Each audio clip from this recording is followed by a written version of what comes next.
Salut à tous, nouvelle vidéo. On va aller analyser 3 joueurs MLS, 3 graphiques sur l'année pour connaître un petit peu par rapport au passé les périodes hautes et basses, même si ça peut légèrement différer d'une année à l'autre. En général, ça nous donne quand même un bon aperçu de ce qui nous attend sur la saison. J'ai pris 3 exemples. Donc 3 exemples, j'ai pris en numéro 1 le GOAT de MLS, Carles Gil.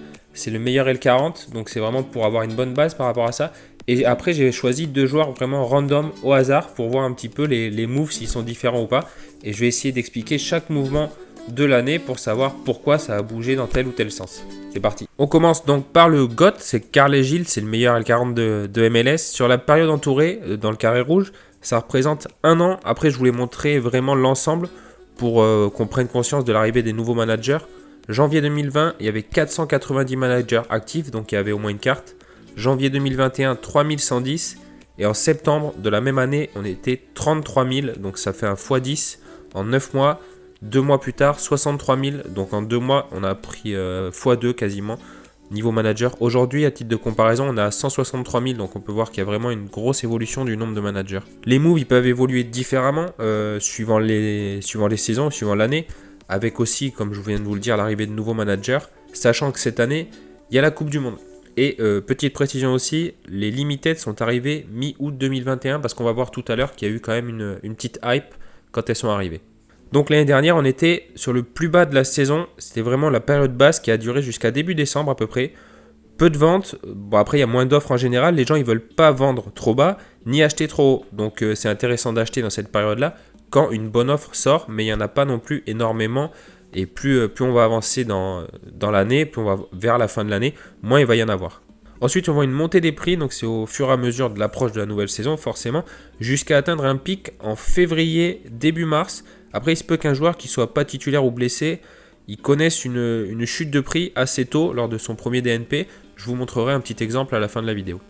Donc on peut voir que juste avant la reprise, même à la reprise, suivant les joueurs que vous avez, c'est un bon moment pour vendre si vous voulez vendre des joueurs, après les avoir achetés dans la période basse. Derrière, et c'est assez intéressant, on voit un up en Ether sur le graphique du haut, mais on voit qu'en euros, en bas, ça suit le chemin inverse. Pourquoi ? Parce que l'Ether, il est vachement descendu, il a vachement perdu de valeur en euros. Après, quand c'est dans des plus faibles proportions, par exemple, si l'Ether il passe de 1600 à 1400 euros, il n'y aura pas ou peu de répercussions en fait. Donc on voit là que le prix il baisse au fur et à mesure de l'avancée de la saison en euros. Si l'Ether était resté au même stade, ça aurait fait exactement pareil en Ether, où ça aurait fait un petit plateau pour l'été, pour ensuite redescendre derrière. Après, ceux qui ont récupéré de l'Ether pendant cette période-là, vraiment où l'Ether était très bas, et qui ont coffré jusqu'à que l'Ether remonte, eux ont été gagnants, et c'est bien joué à eux d'ailleurs. Derrière, on arrive à la période basse de l'année qui va durer jusqu'à, et ça j'ai aucune idée, avec la Coupe du Monde, c'est dur de situer le moment exact où ça va reprendre. Beaucoup ont anticipé ou anticipent même aujourd'hui. Je pense qu'il ne faut pas non plus se presser ni être dans l'urgence. Octobre devrait être quand même assez bas. Novembre aussi, sûrement. Ça, après, comme je vous dis, on ne peut pas vraiment deviner. Après, il y a la fin de la Coupe du Monde. Peut-être un petit peu avant, peut-être début décembre, mi-décembre. Bien sûr, il faudra vérifier transfert et options, les ruptures de contrat, tout ça qui sont en MLS. Donc ça, c'est super important de savoir où votre joueur il va aller, s'il reste ou pas. Après, il faut garder aussi à l'esprit qu'on est de plus en plus sur Sorare, qu'il y a de plus en plus de contenu aussi. Donc les gens s'informent et vont sans doute anticiper de plus en plus tôt. Plus les saisons vont passer, plus les gens vont anticiper. En limited, c'est la même chose, la montée au fur et à mesure que les mois passent. Donc jusqu'à arriver début de saison en mars. Et derrière, donc on a la hausse de l'Ether, encore ce pic en Ether, et en euros, ça fait un petit plateau pour descendre tranquillement dans un graphique plus logique sur le déroulé d'une saison. On ne peut pas connaître exactement le moment le plus bas, même si derrière, on voit que ça baisse et qu'on est sur une période basse, forcément, en ce moment. Mais quoi qu'il arrive, si vous achetez entre maintenant, donc période basse, et le moment où ça commence à remonter, soit vous aurez payé vos joueurs pas cher, ou soit vous ferez, si vous voulez les vendre, vous ferez du bénéfice. Donc on va aller voir après Brooks Lennon, c'est le graphique limited, on va aller moins dans le détail. La hype que vous voyez tout à gauche, c'est dû à l'arrivée des limited, c'est la même chose avec Carles Gil. Donc là on a la montée tranquille depuis début décembre. Il y a eu une forte accélération aussi en janvier, mais voilà, un peu plus tardif que sur les rares. Après il y a aussi plus de mouvements. Ensuite on a une sorte de plateau, le pic il arrive ici, début avril, même si on y est déjà plus ou moins depuis février. La raison, elle est aussi dans le SO5, c'est pour ça que vous voyez un petit peu des up et des down, c'est parce qu'il est capable de faire un coup à 85, un coup à 25, donc les gens achètent, revendent à des prix sacrifiés ou à des prix un peu hypés, quoi. Derrière, on a la baisse progressive, un peu de choses près jusqu'à la fin de la saison, elle est un peu plus brutale que ce qu'on a vu avant, c'est normal, c'est parce que ça intervient avant, parce qu'il s'est blessé, comme vous pouvez le voir, donc c'est pour ça que les joueurs, les managers ont vendu un peu plus tôt et un peu plus bas. Là où vous voyez les petits moves là, juste là, l'accélération où il y a plus d'achats, plus de reventes, c'est à ce moment-là qu'il revient. Et derrière, il enchaîne, d'où son augmentation. Donc on peut voir même, je vous montre les scores juste là. Et pour finir, donc je pense que le prix va un petit peu dégonfler, au moins légèrement, pour faire une sorte de plateau, se stabiliser sur un peu une période basse, comme on voit sur les autres graphiques, et remonter tranquillement de début décembre, enfin quelque chose comme ça, au début de la prochaine saison. Et on passe à Darwin Quintero. Alors, Carlegier, j'avais sélectionné comme c'était vraiment le god de MLS. Quintero et Brooks Lennon, je les ai choisis un peu au hasard. Voilà, j'ai fait dérouler le player ranking. Je les ai choisis un peu au hasard pour voir des graphiques un peu random. On a un up en fin de saison. Pourquoi? Parce qu'il enchaîne 3 jolis scores. Donc derrière, ça monte tranquillement. Et là, on voit après une drôle de courbe. Et parce qu'il a commencé les 2 premiers matchs comme remplaçant.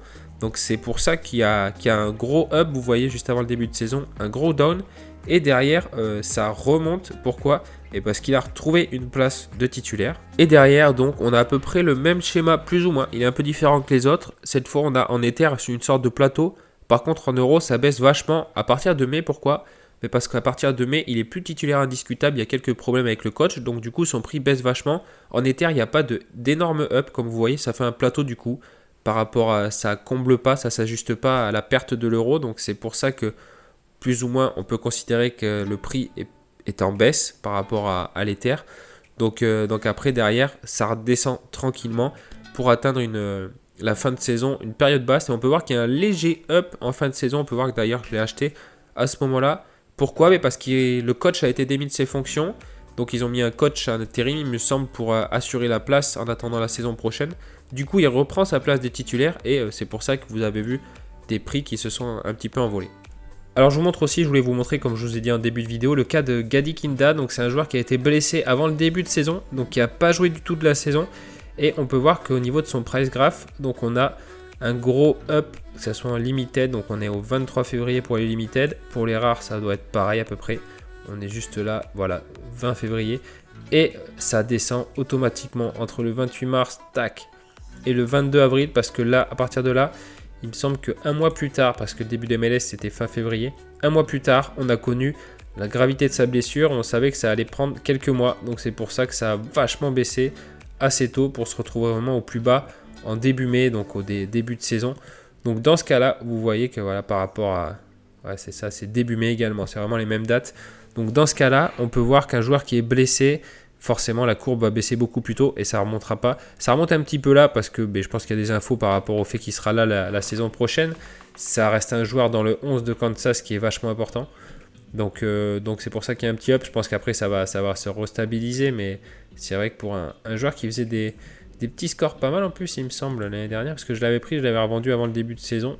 Vous voyez que c'est vraiment pas mal, mais bon, voilà, il a raté la saison, donc d'où le gros down sur l'année. Voilà, donc je pourrais aussi vous montrer des graphiques America et Asia, mais c'est à peu près pareil dans l'ensemble. C'est cyclique de toute façon sur l'année. Si vous arrivez à acheter en ce moment et que vous revendez l'année prochaine avant le début de saison, quoi qu'il arrive, vous ferez des bénéfices ou vous pourrez monter vos équipes à moindre frais. Ça, c'est super important aussi. Donc, préparez-les bien en avance.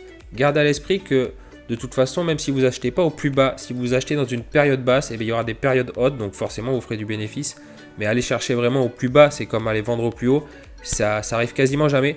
Donc c'est sympa de pouvoir, voilà, comme je vous ai dit, faire vos teams en avance. Là, c'est super de faire un petit peu son shopping en ce moment. Ou si vous voulez faire de l'achat-revente. Quoi qu'il arrive, si vous êtes patient, vous avez compris, vous ferez du bénéfice. Je vous remercie d'avoir regardé cette vidéo et je vous dis à très vite. Salut!